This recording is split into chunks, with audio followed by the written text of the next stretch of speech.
Serious ম্যাটারে আছে, এখন এইসব করার আমার সময়। মুখ্যমন্ত্রীর নির্দেশে কি আপনি ডেফিনেটলি মুখ্যমন্ত্রীর সাথে আমার কথা হয়েছে এবং উনি আমরা রিসিভ করেছেন। উনি আমাকে বলেছেন যে মিরিকের এই জায়গাটা জলপাইগুড়ি আর শিলিগুড়ি যে এরিয়াগুলো এফেক্টেড আছে সেই জায়গাগুলো যাও। ইনফ্যাক্ট ওনার সাথে ওনার নির্দেশ পেয়ে আমি সকালবেলা 9:30 থেকেই এই জায়গাগুলোতে আছি।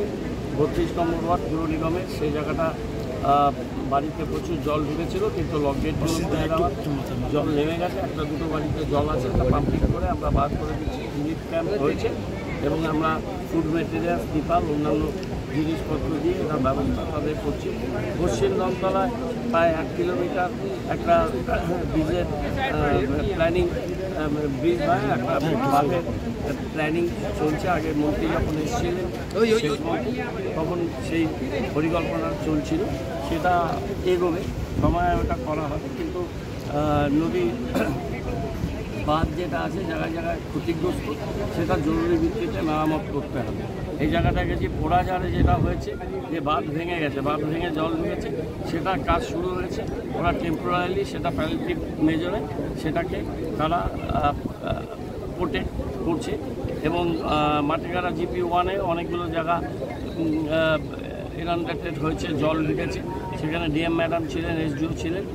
সেখানে আমরা ত্রাণ সামগ্রী এবং তাদের রেস্কিউ করে দুটো বাড়িতে তাদের রাখা হয়েছে। রামকৃষ্ণ মিশনও সেখানে ত্রাণের কাজ করছে। আমার সাথে সেচ দপ্তরের আধিকারিকরা ছিল।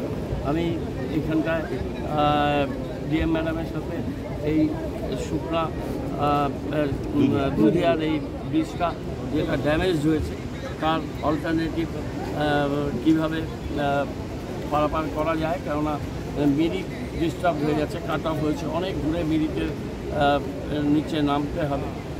সেটার জন্য জরুরি ভিত্তিতে কথা হবে। অনেক হাই অফিসিয়ালসরা আসছেন, তার মধ্যে চিফ ইঞ্জিনিয়ার ডিজাইন উনি আসছেন, PWD, তারা মিলে বসে এই বিষয়টা ঠিক করছেন। আর জলপাইগুড়িতে 3-4টে ব্রিজ উড়ে গেছে এবং নাগরাকাটার ওই জায়গাটা তো ব্যাডলি ড্যামেজ।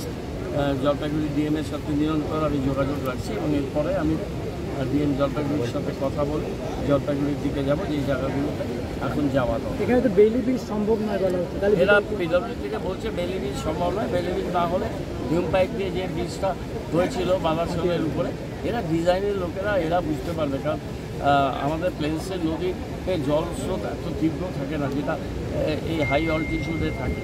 তারা বুঝে, তারা এক্সপার্ট, তারা বুঝে যেভাবে মনে হয় করার তাই। আগামীকাল মুখ্যমন্ত্রী আসবেন, কালকে ওনার আশা। এখানে কি আসতে পারেন?